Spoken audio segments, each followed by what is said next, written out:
Selamat datang di channel saya. Di video kali ini, saya akan bahas tentang saham yang mau IPO, yaitu PT Cali Hospital Semarang Tbk, atau bisa disingkat dengan kode emiten yaitu RSCH, yaitu rumah sakit swasta, teman-teman. Nah, ini dia. Ini adalah rumah sakit swasta yang akan IPO, teman-teman. Oke, teman-teman, langsung saja kita lihat dulu untuk ringkasan perusahaan emiten ini. Nah, PT Cali Hospital Semarang Tbk, persoalan, adalah suatu badan hukum Indonesia berkedudukan di Kabupaten Kendal, Provinsi Jawa Tengah, Indonesia, yang secara sah didirikan dan dijalankan menurut dan berdasarkan ketentuan hukum dan perundang-undangan negara Republik Indonesia, utamanya adalah UU PT.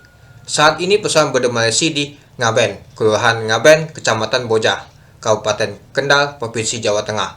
Perusahaan mulai beroperasi secara komersil sejak tahun 2019. Perusahaan didirikan dengan nama PT Cali Hospital Semarang pada tahun 2019 berdasarkan Akte Nomor 35 tanggal 11 Februari tahun 2019 yang dibuat di hadapan Nur Hadi SH MKKN. Untuk alamat emiten ini yaitu di Jalan Raya Ngaben, Kompleks 1A, Kelurahan Ngaben, Kecamatan Boja, Kabupaten Kendal, Jawa Tengah 51381. Untuk situs perusahaan emiten ini yaitu http calihospital.co.id. Nah, itu dia teman-teman untuk ringkasan perusahaan emiten ini. Oke, kita lanjut. Nah, ini dia teman-teman. Ini adalah rumah sakit Cali Hospital. Wow, lumayan tinggi ya teman-teman. Besar juga ini ya teman-teman rumah sakitnya. Baru berdiri di tahun 2019 teman-teman. Artinya baru ini teman-teman. Nah, ini juga bagus sih ruangannya. Nah, ini juga ruangan untuk ini.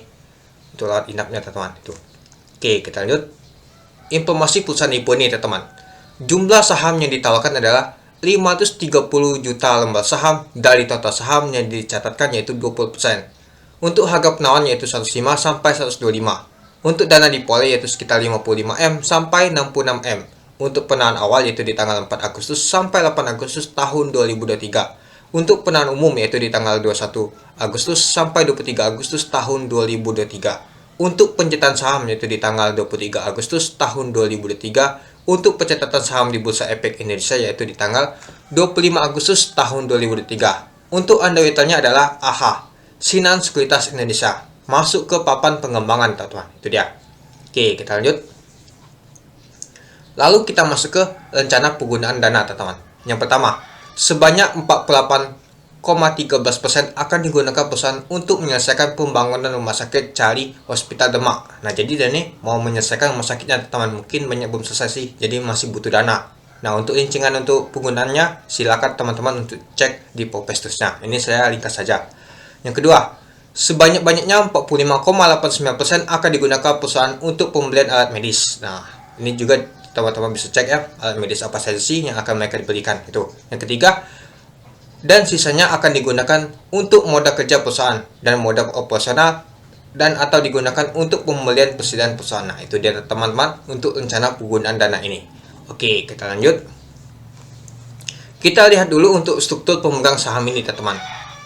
Nominal saham sebelum IPO ada 50 ya teman-teman. Nah, ini dia teman-teman, ada PT Wahyu Agung pemegangnya, Wahyu Fitrianingsi, Junianto, Sri Mulnangsi, lalu ada masyarakat. Nah, kalau kita lihat teman-teman, nyata sangat sedikit ya teman-teman untuk jumlah sahamnya ini, totalnya ini ada 2,6 miliar teman-teman. Yang paling banyak adalah PT Wahyu Agung, itu 2 miliar 105 teman-teman. Nah, jadi dan ini seperti ini ada penambahan saham teman-teman. Penambahan sahamnya di sini teman-teman. Di masyarakat ini itu. Itu sekitar 530 juta lembar saham itu. Yang dibagikan ada 20% ya. Nih. Oke, teman-teman, kita lanjut ya. Kita masuk nama itu untuk lock up-nya atau pembatasan sahamnya teman-teman. Nyata ada dua ya teman-teman, kalau saya lihat nyata PT Wahyu Agung yang lock up-nya ini teman-teman. Kalau kita lihat teman-teman, PT Wahyu Agung selaku pemegang saham telah memahami dan menyatakan bahwa tidak akan menjual maupun mengalihkan sebagian atau seluruh saham yang dimiliki dalam perusahaan dalam waktu 8 bulan. Lalu selanjutnya ada Junianto. Nah, bersedia untuk tidak mengalihkan pengendalian atau perusahaan dalam waktu kurang dari 12 bulan teman-teman. Nah, jadi ada dua ya teman-teman, yaitu PT Wahyu Agung ini dan Junianto nih. Nah, itu jadi tidak ada yang nama itu mengalihkan sahamnya. Yang tidak di lock up atau tidak di ini dikunci Wahyu, Fitrianingsi dan Sri Mulyaningsi. Semoga saja sih mereka tidak ada jual teman-teman.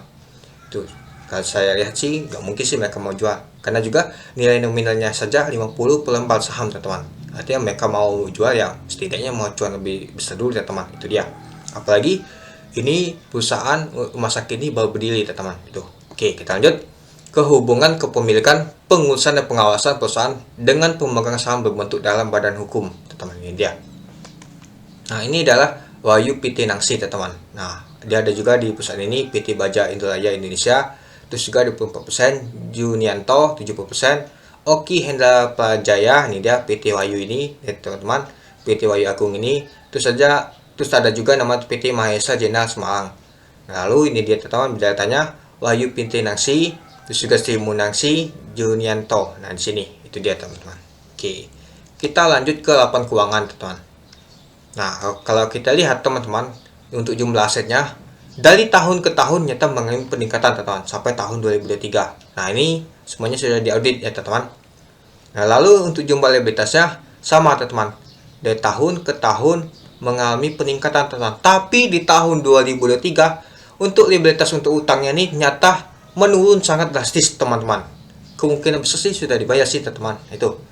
Lalu untuk jumlah ekuitasnya teman-teman. Jadi jumlah ekuitasnya pastinya dari tahun ke tahun mengalami peningkatan, tapi di tahun 2022 agak menurun, tapi di tahun 2023 jumlah ekuitasnya sangat besar teman-teman naiknya. Ya, karena utangnya tadi sudah dibayar teman-teman, itu dia.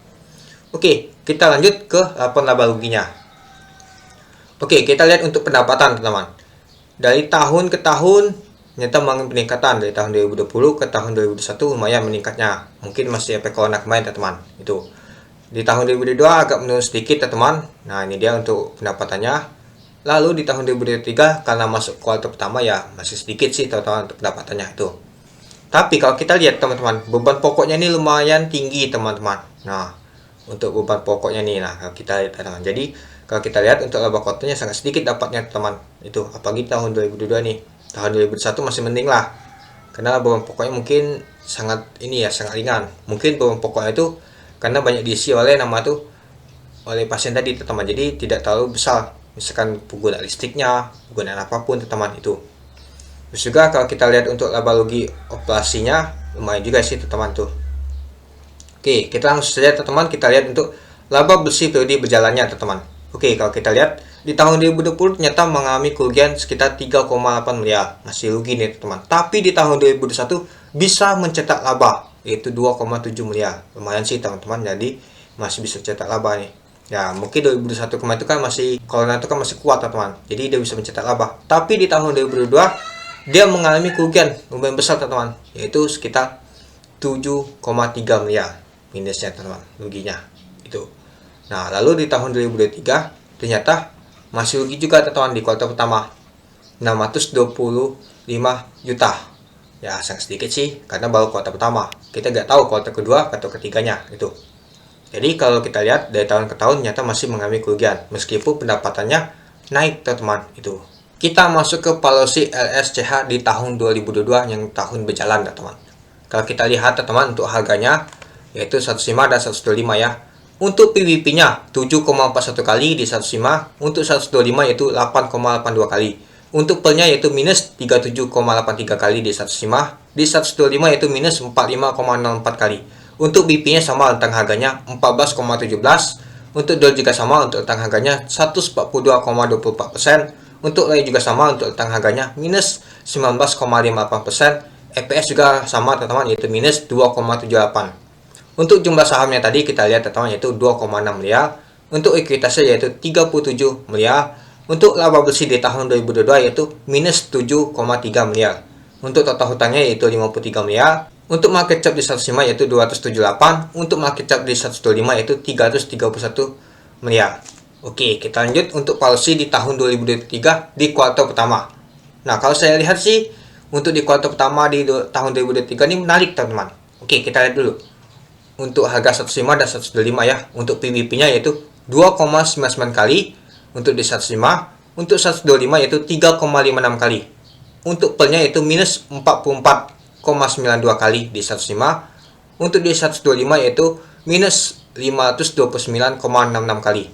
Untuk BP-nya yaitu 35,07, rentang harganya sama. Untuk DOL-nya sama, rentang harganya 4,29%. Untuk LAI juga sama, minus 0,67%. Untuk EPS juga sama, minus 0,24. Untuk jumlah sahamnya yaitu 2,6 miliar. Untuk ekuitasnya 92 miliar teman-teman. Nah, naikkan ekuitasnya. Untuk laba bersih di kuartal pertama di tahun 2023 ini adalah minus 625 juta. Untuk total hutangnya yaitu 3,9 miliar. Nah, turun hutangnya. Lalu untuk market cap di 105 yaitu 278 miliar. Untuk 125 market capnya 331 miliar. Nah, jadi untuk market capnya sama saja teman-teman. Tapi yang bedanya itu adalah ekuitas dan nama itu total hutangnya teman-teman. Itu sama laba bersihnya. Kalau kita lihat bandingkan teman-teman dua ini. Yang menarik adalah di tahun 2023 nih teman-teman. Kalau dia bisa cetak laba sangat menarik nih teman-teman. Untuk nama itu saham rumah sakit ini, LSCH ini.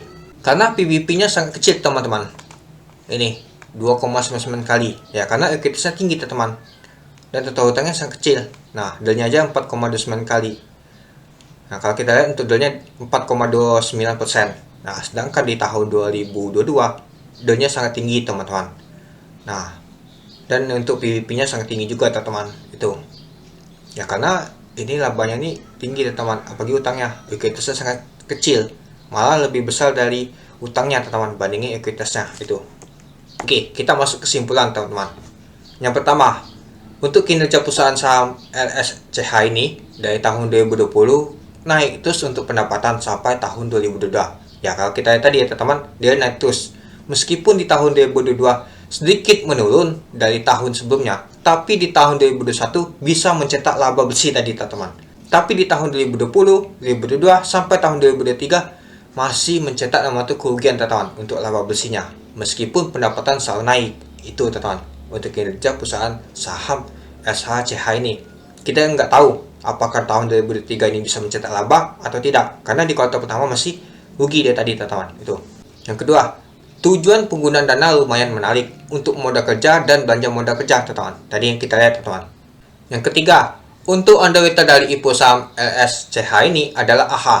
Nah, mungkin teman-teman sudah tahu ya AHA gimana. Secara histori saham yang dikawal AHA terakhir adalah Inet. Bisa ala teman-teman, meskipun awalnya sempat ALB ditarik ke atas dan ala lagi itu. Oke, kita lihat teman-teman. Nah, kita lihat dulu yang kemarin teman-teman. Inet kemarin tuh dia sempat ALB tapi langsung diangkat ke atas, dia bisa ala lagi teman-teman. Nah, untuk di hari keduanya dia tidak ALB tapi bisa namanya itu naiknya sekitar 18% kalau nggak salah ditutup. Nah, jadi lumayan sih teman-teman AHA nih. Kalau saya lihat untuk bakal sahamnya di hari pertama tidak jualan dia teman-teman. Jadi sangat bagus sih teman-teman. Kalau kita lihat untuk Maxi teman-teman, 3 kali ALB. Kenapa itu masih bisa ALB teman-teman? Ya alasan simple teman-teman. Karena PSP-nya tidak ada lock up. Terus juga ada begitu teman. Ya kalau kita lihat untuk kembang untuk perusahaan nama itu jualan makanan ringan seperti ubi-ubian itu teman-teman. Menurut saya sih agak kurang sih teman-teman, masih kalah sama kompetitor lainnya. Itu untuk Maxi nih teman-teman. Itulah kenapa dia jatuh terus teman-teman harganya. Dan kemarin itu kemungkinan PSP-nya ada jualan teman-teman. Dia bisa sampai ke bawah itu, sampai ke 50 teman-teman dalam waktu dekat. Kalau nggak salah sih dalam waktu 4 hari itu ke 50 teman-teman. Ini aja 3 kali LB saja sudah 45% teman-teman. Lalu untuk Jati untuk underwriternya main bagus teman-teman. Pipa juga bagus teman-teman. Nah, jadi kesimpulan gimana? Kesimpulannya ini usaha rumah sakit. Gak mungkin teman-teman kalau disamakan sama seperti Maxi teman-teman. Itu beda teman-teman. Ini perusahaan besar nih teman-teman. Kelihatan ini rumah sakit ini. Pastinya ini akan dibutuhkan oleh masyarakat. Nah itu dia. Oke, nanti saya lanjutkan lagi ya. Yang keempat, untuk polisi tahun 2003 kuartal 1 lumayan menarik ya teman-teman. Meskipun masih minus untuk net profitnya, tapi hutangnya sangat sedikit teman-teman. Ini sangat bagus teman-teman. Ya kalau dibandingkan tahun 2022 masih jelek teman-teman. Polisi sangat mahal. Tapi di tahun 2023 ini main bagus teman-teman untuk kuartal pertama. Kalau dilanjutkan lagi untuk kuartal kedua, 3, 4 nya dan terusnya sampai tahun 2023 pastinya lebih menarik lagi teman-teman. Itu. Apalagi dia bisa mencetak nama tuh laba itu teman-teman. Yang kelima, kalau tidak ada balangan listing saham IPO lain, saya akan ikut dan hajar. Menurut saya ini saham menarik teman-teman. Karena ini saham rumah sakit dan akan terus berkembang teman-teman dan dibutuhkan oleh masyarakat teman-teman. Itu dia. Dan juga saya dapat info katanya rumah sakit ini sangat banyak sekali pasiennya teman-teman. Nah, ini sangat bagus nih teman-teman. Mungkin dia bisa cetak laba nanti di tahun 2023 nih. Itu dia. Nah, jadi bagaimana menurut teman-teman untuk saham LSCH ini? Apakah teman-teman akan skip karena underwriternya AHA? Kalau kita lihat untuk underwriter AHA kemarin seperti Inet, dia tidak kecewa teman-teman. Ya meskipun banyak panik mungkin, dia sempat open ARB, tapi diangkat lagi ke atas teman-teman, naik. Nah, kalau menurut saya sih ini akan berbeda jauh teman-teman. LSCH ini bisa saja nanti kalau banyak peminatnya bisa saja dia open ala teman-teman, langsung ala teman-teman, lock ala dia. Nah, berbeda sama ini teman-teman, itu dia. Kalau kita lihat, kalau mau disamakan studi kasusnya seperti pipa aja sendirian untuk singlenya dia bisa lock ala teman-teman, itu dia. Ya karena banyak peminatnya, terus juga dia tidak terlalu jelek teman-teman. Beda sama Maxi kemarin, Maxi PSP nya tidak di lock up, terus juga laba bersihnya menurun, terus juga untuk ekspektasinya kurang menarik teman-teman. Nah itu sangat berbeda teman-teman. Sedangkan kalau yang ini untuk saham memasak ini sudah jelas teman-teman, pernah ditemuin teman-teman, itu dia. Jadi gimana menurut teman-teman, apakah teman-teman akan ambil atau skip, itu terserah teman-teman sendiri sih. Nah kalau saya sih akan lihat dulu teman-teman, apakah saya akan ambil atau tidak. Kalau tidak ada barengan sama listing saham IPO lain, saya akan ikut dan hajar teman-teman dia. Oke, mungkin itu saja sih teman-teman, itu video singkat saya tentang pembahasan saham LSCH yang akan IPO teman-teman, itu dia. Oke, sekian dulu video singkat saya. Terima kasih sudah menonton. Salam cuan.